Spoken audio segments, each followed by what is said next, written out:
네, 안녕하십니까. 2022년 7월 13일 오후 4시 마감 시간 내드리겠습니다. 자, 오늘은 좀 이벤트들이 좀 있었습니다. 그렇죠? 일단 우선 가장 강력한 이벤트는 금융통화위원회에서 기준금리를 또 0.5% 올렸습니다. 50bp. 이제 만만치가 않죠. 네, 이렇게 되면 시장의 유동성이 더 이제 줄어들게 되는 거거든요. 그렇죠?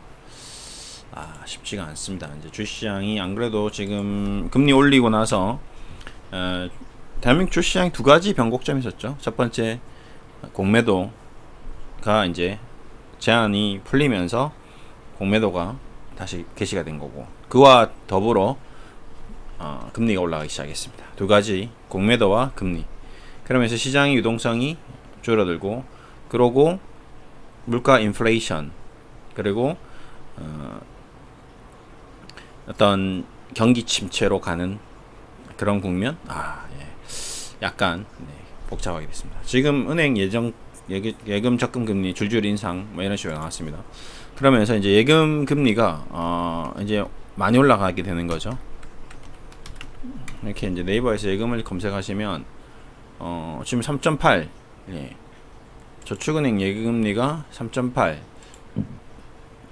IBK 성공법칙 예금, 이러면 이제 금리가 이렇게 높으니까 돈의 유동성이 절로 빠져 들어가게 되는 거죠. 근데 오늘 왜 이제 은행주는 또 왜 빠졌느냐? 윗단은 맥스는 걸어놓고 금리는 올라가니까 이제 은행도 열이 받는 거죠. 그러면 같이 예금금리가 올라가면 대출금리도 올라가야 됩니다. 근데 국가에서 야, 대출금리는 올리지 마, 이렇게 나왔거든요. 그러면 어떻게 되죠? 결론적으로 예대 마진이 줄어드는 겁니다. 0.5bp, 죄송합니다. 50bp 0.5% 올렸으면 그만큼 대출금리도 올려야 되는데, 그 대출금리는 지금 정부에서 못 올리게 해놨거든요. 또 이러면 이제 결국 마진을 줄여라 너네들이. 시장의 유동성은 잡되 금리는 올리지 마, 대신에 예금 금리는 올려. 이런 지금 기이한 현상이 좀 우리나라에서 일어나고 있습니다. 그러다 보니까 우리나라 은행주들이 오늘 좀 급락을 한 거죠. 이 신한지주도 지금 급락을 했고, 국민은행도 급락을 했고, 엄청난 실적을 지금 내고 있잖아. 솔직히 너 돈 겁나 많이 벌고 있잖아. 지금 뭐 빚장사에서 국민들 그러니까 쉽게 말하면 국민들 빨대 꽂은 거죠. 국민들의 전부 금리거든요. 금리차거든요. 너네 우리가 아파트 사서 대출 받아서 아파트 사서 지금 그 금리로 지금 장사하는 거잖아. 솔직히 직원도 별로 없잖아. 이제 월급 별로 안 나가잖아. 그럼 뭐 해야 돼? 국민을 위해서 줄여라 이거죠. 지금 최대 주주 국민은행, 국민연금공단, 그 다음에 뭐 없습니다. 외국인 신한지주 보면 전적으로 뭐 누구 한 명이 이 회사를 가지고 있는 건 아니거든요. 은행이라는 곳은 어떤 누군가 한 사람에 의해서 보다는 지금 국민연금이 가장 많이 가지고 있는 국민의 것인데, 경영을 왜 이렇게 되느냐? 이제 뭐 BNK 같은 경우는 부산에서 이제 부산 쪽이라 보니까 이제 롯데 쪽이 많이 가지고 있고요. JB 이쪽은 삼양사, 전북 쪽이죠. 기업은행은 또 완전 기획재정부 거고요.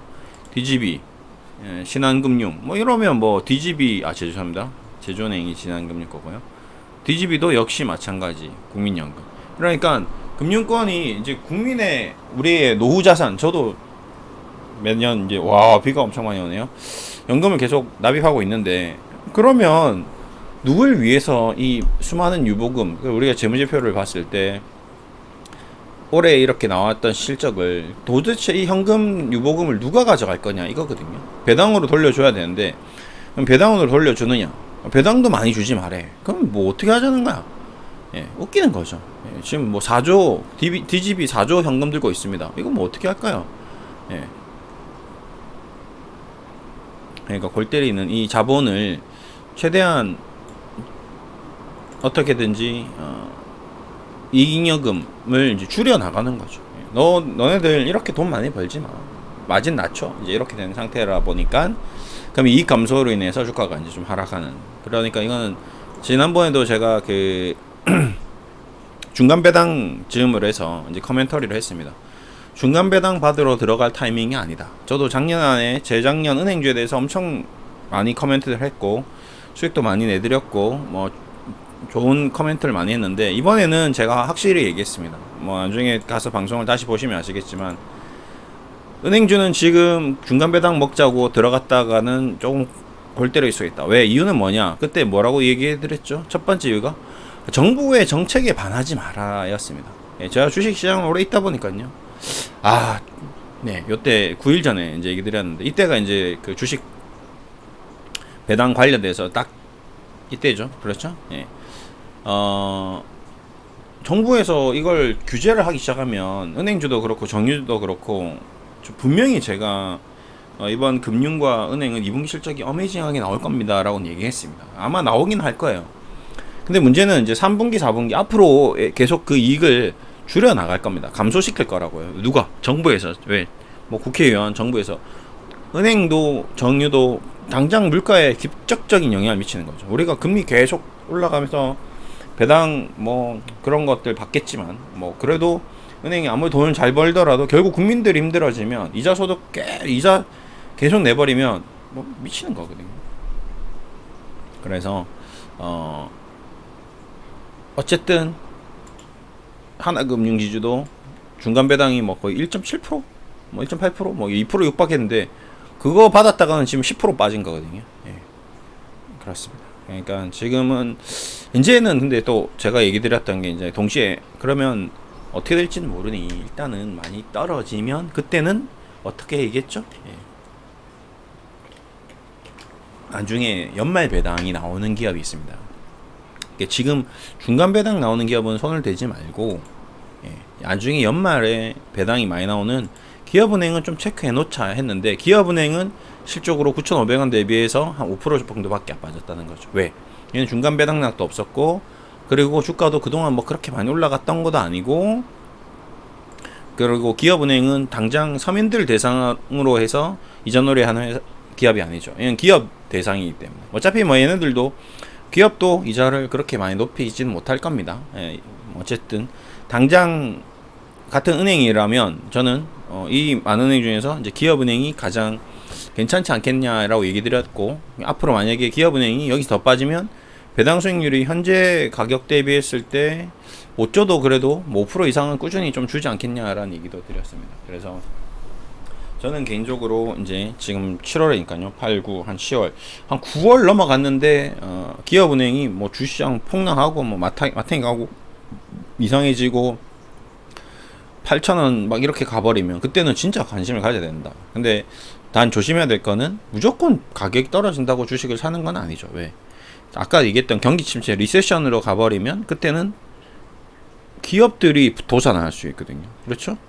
기업이 적자 내고, 기업이 얘기했듯이 우리가 왜 부채 비율이 높습니까? 이 부채 비율이 자산도 높지만 부채 비율이 높은 이유는 여기도 다 나와 있지만 은행주 부채 비율 몇 프로인가요? 한번 볼까요?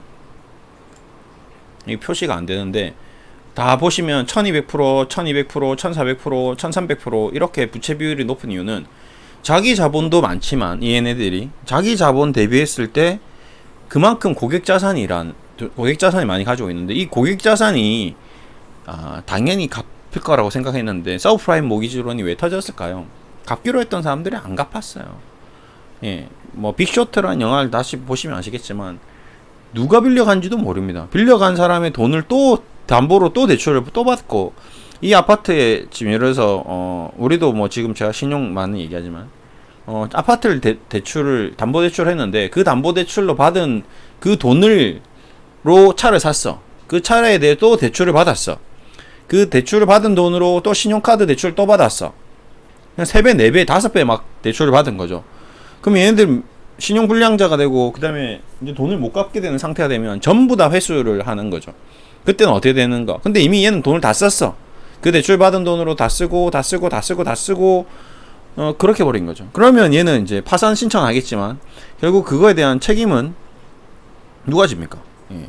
각각 그 해당 담보를 가져갔던 사람들이 먼저 선순위로 가져가는 거, 은행이 가장 먼저 가져가겠죠. 돈을 다 관리하니까. 그래서 은행이 먼저 가장 집담보대출로 뭐 빼가든지 아니면 은행 통장에 돈이 들어오면 싹 빼가겠죠. 자동으로 시스템을 다 해놨으니까 자기네들은. 그래서 이제 그렇게 해나가겠지만 그래도 그럼에도 불구하고 얘네들은 항상 우리가 얘기했던 재무제표 공부했던 뭐죠? 그래서 그 위험에 대해서 충당금을 항상 준비해 놓고 있는 거거든요. 그 충당금이 이 막대한 이 부채가 결국 충당금으로 돌아가 버리면 얘는 뭐 거의 파산이죠. 그래서 IMF 때 은행들이 다 줄도산한 게 그 바로 이 충당금이 뭐 충당금의 역할을 할 수가 없는 거죠. 아무리 자기네들이 충당해봤자 지금 1300% 저거 100%도 아니고요. 맞죠? 자기 자본의 100%도 아니야. 1300%가 다 없어지니까 네, 뭐 10조 충당해 놓으면 뭐야? 100조가 없어지는데. 네, 그렇죠? 네, 그렇기 때문에 그것도 체크를 해야 된다. 우린 주식을 그냥 단순히 저 재무제표라는 걸 보고 재무제표가 좋으니까 무조건 수익이 나는구나가 아니죠. 제가 재무제표를 지금 공부하는 거는 기업에 대한 이해를 돕고 여러분이 앞으로 투자 생활을 함에 있어서 좋은 어떤 투자 생활에 도움이 되는 도구를 하나 더 가져다 주는 거지 재무만 본다고 주식 도사가 되는 건 아니라는 거죠. 그렇죠? 그렇다고 이 차트만 잘 본다고 주식 도사가 되는 것도 아니라는 겁니다. 그렇죠? 그 다음에 뭐 지금 세계 경기 동향만 잘 본다고 되는 건 아닙니다. 아침에 맨날 신문 기사 뉴스만 보고 뉴스만 읽어서 답이 나오는 것도 아닙니다.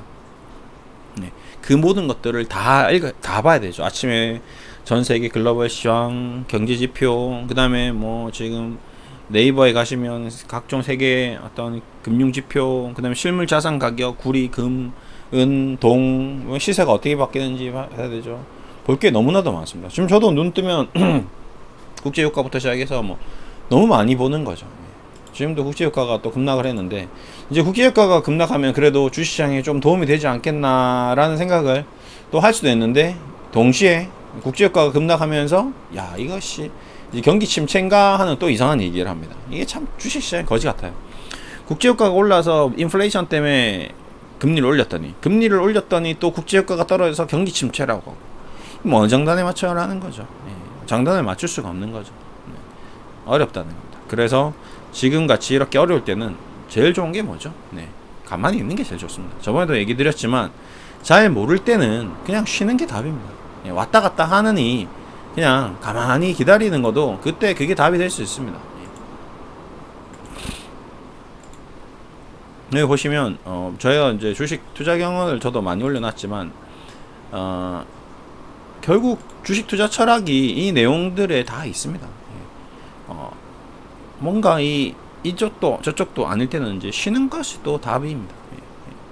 유연하게 투자자는 물처럼 유연해야 한다라고 이렇게 얘기를 하는데 뭐 유연함이 뭐 특별한 게 있겠습니까? 그냥 안 하는 거죠. 지금은 가장 중요한 제가 봤을 때는 지금 현재 상황에서 가장 중요한 요소는 바로 뭐죠? 현금. 이 바로 현금 비중. 항상 현금 비중은 유지하자라고 했는데 이 현금 비중을 지금은 늘려가야 할 때다. 줄여야 할 때가 아니다. 지금은 주식을 사야 될 때, 뭐 뭔가 해야 될 때라기보다는 저는 그냥 현금을 좀 만들어서 기회를 노리자. 뭔가 새로운 변화가 생길 수도 있으니까 그 전에 어떻게 될지 아직 알 수는 없지만 그래도 최대한 최선을 다해서 어떤 뭔가를 준비해 놓자. 그 준비는 바로 현금.